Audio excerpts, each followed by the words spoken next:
Rose Hill was alive with celebration. The sun beamed over the quiet town, and the sky wore its brightest blue. Birds chirped, as if they too were invited to the wedding. It was the kind of day every bride dreams about, and Clara Thompson was about to have the biggest wedding Rose Hill had seen in years. Grace Covenant Church, a tall, majestic building that stood proudly in the center of town, was already packed. Everyone who mattered was there. Rich families, famous actors, politicians, and even the mayor had shown up to witness the wedding between Clara and Daniel Evans. The church glowed from within. Golden lights hung like stars from the ceiling. Rows of white flowers decorated the pews. Expensive perfume filled the air. Every corner of the building whispered luxury. Clara's family was one of the wealthiest in the town. Her father, Mr. Thompson, owned several oil companies and a chain of hotels. Clara herself was known not only for her beauty but also for her grace and charm. People often called her a modern-day princess. Daniel, the groom, came from a humble background, but he had made a name for himself in the tech industry. His software company was now one of the fastest growing in the region. Standing at the altar, Pastor James Williams looked calm and peaceful.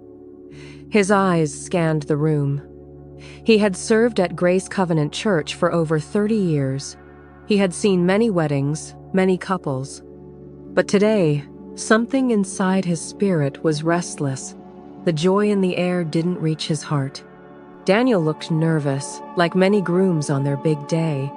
He kept fixing his bow tie, shifting his weight, and looking toward the entrance. But Pastor James had seen nervous grooms before. This was different. This wasn't fear, it was confusion. He seemed unsure. Still, the ceremony hadn't started. Guests were laughing quietly, waiting for the bride. Soft classical music played from the choir stand. The flower girls stood ready, baskets in hand. Then the organ played a slow, beautiful tune. Heads turned. There she was. Clara stepped into the church like a queen entering her palace. Her white dress sparkled like diamonds under the lights. Her veil flowed like a soft river behind her. Every step she took was elegant. Her father walked beside her, proudly holding her hand. Guests rose to their feet. Phones clicked as photos were taken. People whispered, admiring her beauty. Some even cried. She looked perfect, but Pastor James couldn't take his eyes off her face. Just for a second, her smile changed. It was as if another version of her showed through. A cold, sharp look flashed behind the veil before it disappeared. He felt something grip his chest. He had never seen evil in a wedding before, but now he wasn't sure. Pastor James whispered a prayer under his breath. Lord, if anything here is hidden, bring it to light.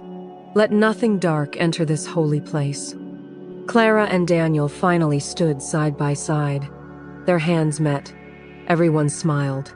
But Pastor James only felt the weight grow heavier in his chest. Something was wrong. He didn't know what it was yet. But he knew one thing. This was not going to be an ordinary wedding. 2 days before the wedding, Pastor James sat alone in his modest office at the back of the church. The windows were open, letting in warm air and the soft sound of birds outside. He had just finished praying when a soft knock came at the door. "Come in," he said gently. An older woman stepped in slowly.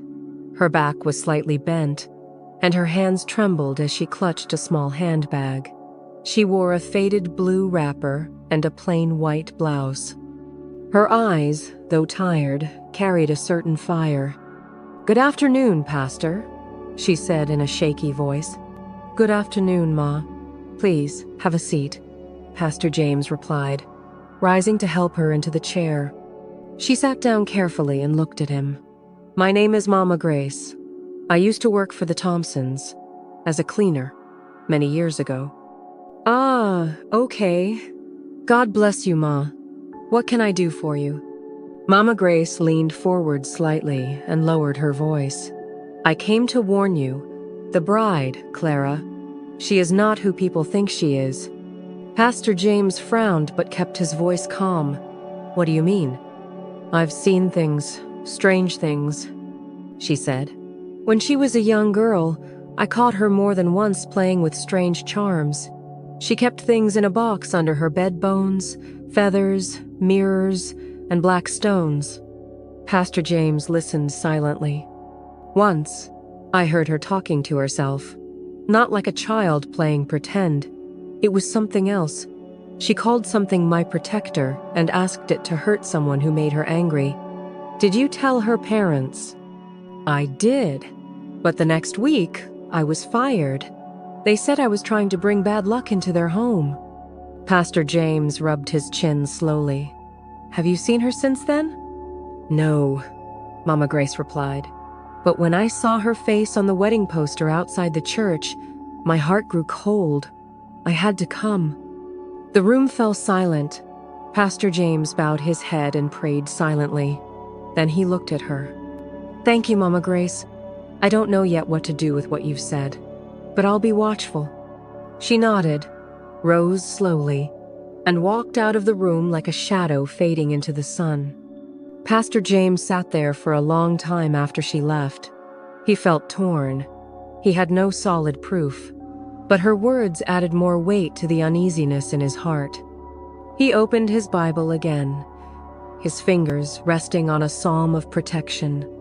He whispered softly, Lord, if she carries darkness, reveal it. Stop this wedding before it's too late.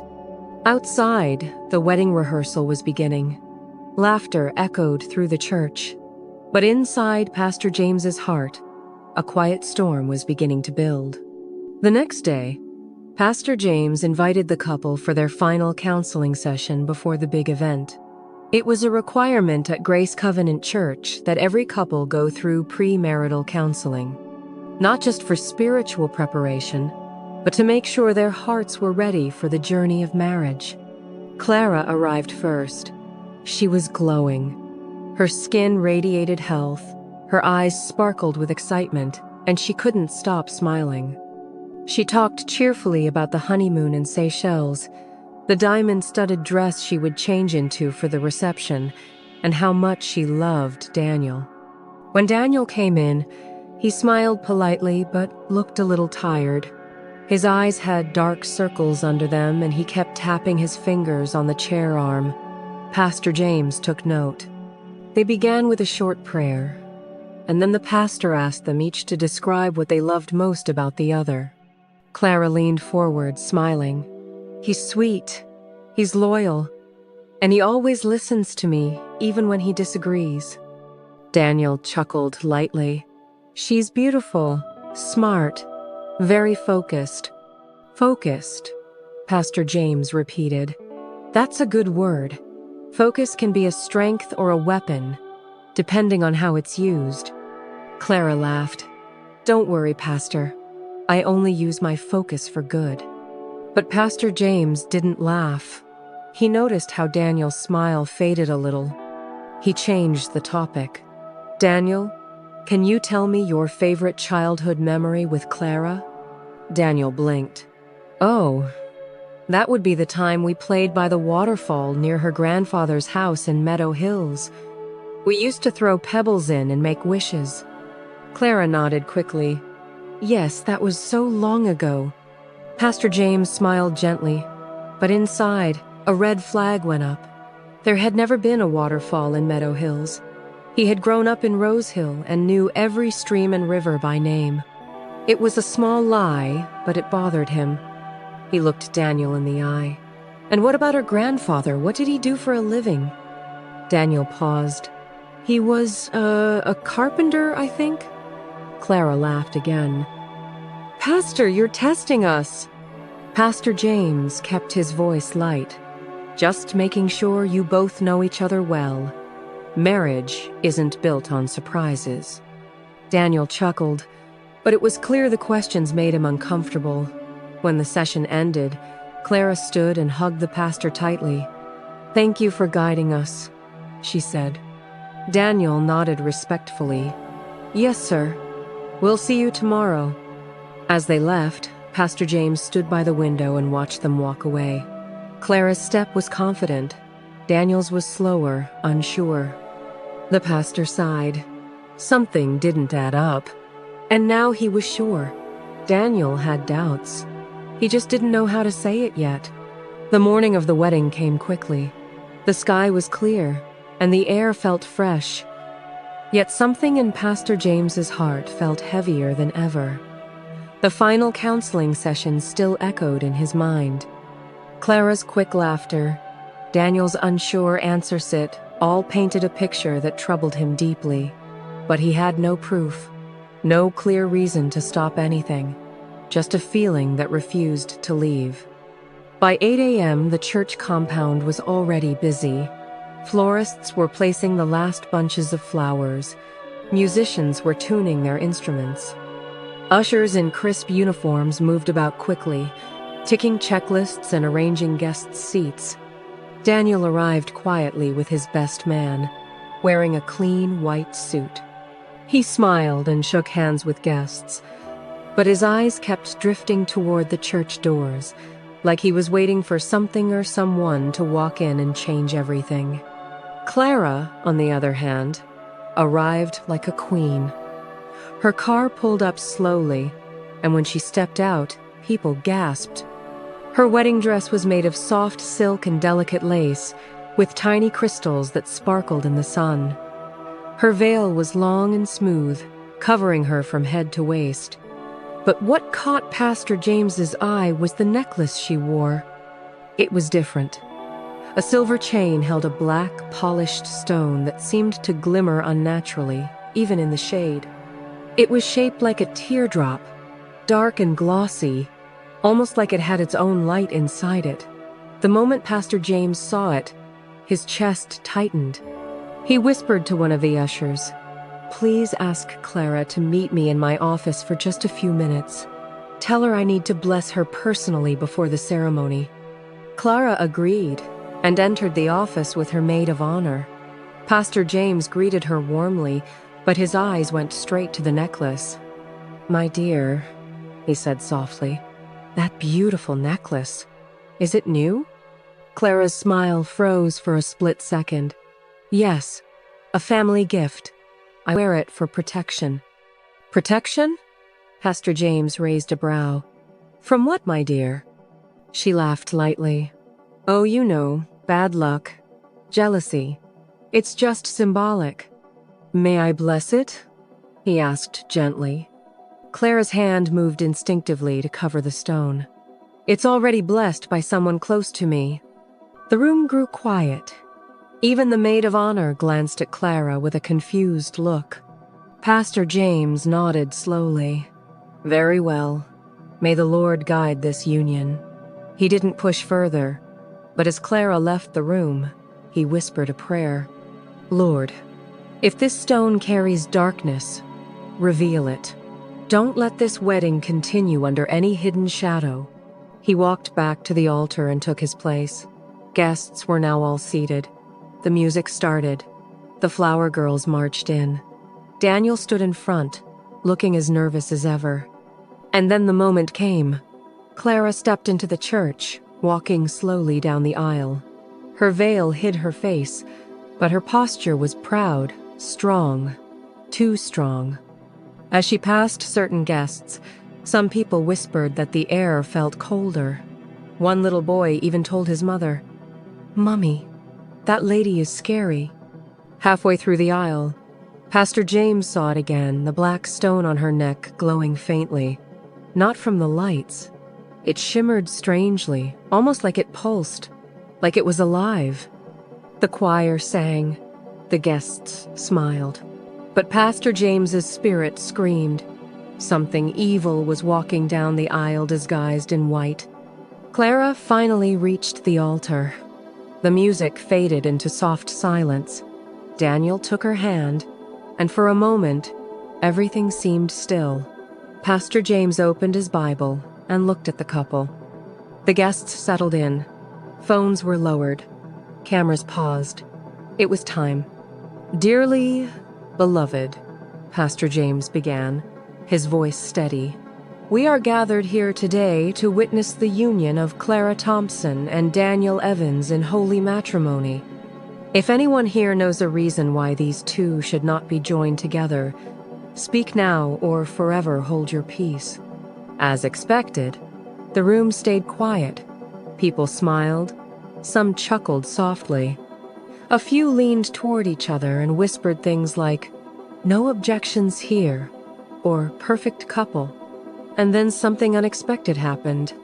The black stone on Clara's necklace pulsed again, but this time it glowed bright for a split second, like a flash of lightning. A gust of cold air swept through the church. The candles flickered. A child near the front row started crying. Pastor James took a slow breath. His spirit could no longer stay quiet.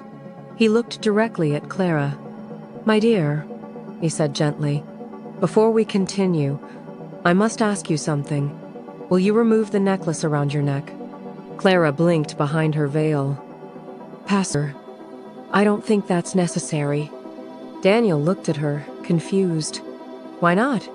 It's just a necklace." Clara turned to him sharply. "Daniel, don't!"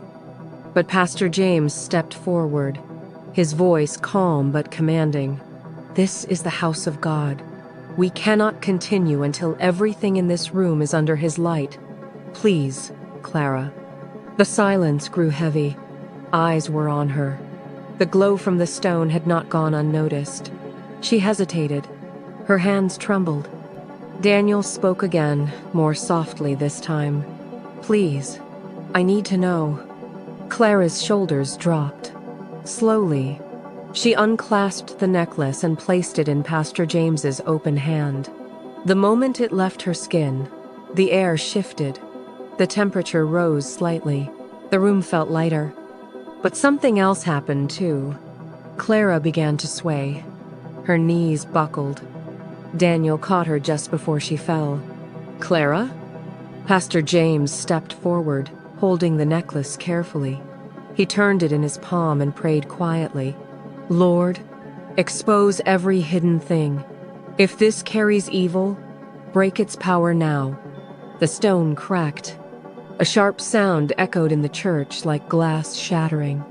A puff of black smoke rose from the necklace and disappeared into the air. Clara opened her eyes and began to cry.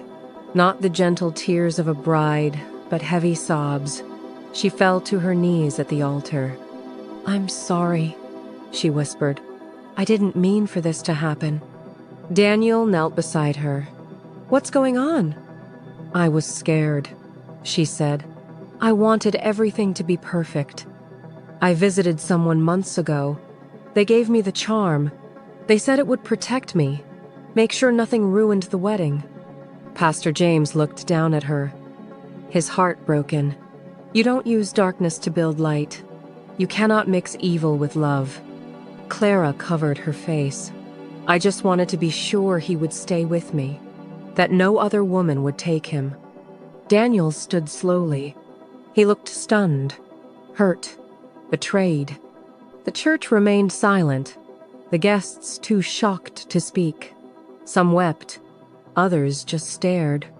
Pastor James returned to the pulpit. "The ceremony cannot continue today," he said gently. "What has been revealed is not meant to shame, but to save. Let truth be the foundation of love, not fear." Clara was helped to her feet and quietly led away by her mother. Daniel stood alone at the altar, hands shaking.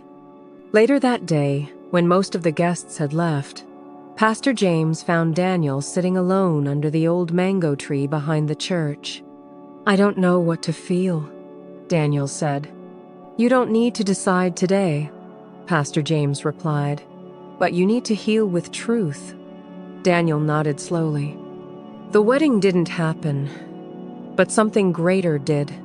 A deception was uncovered, a man was saved, and a woman began a journey of repentance.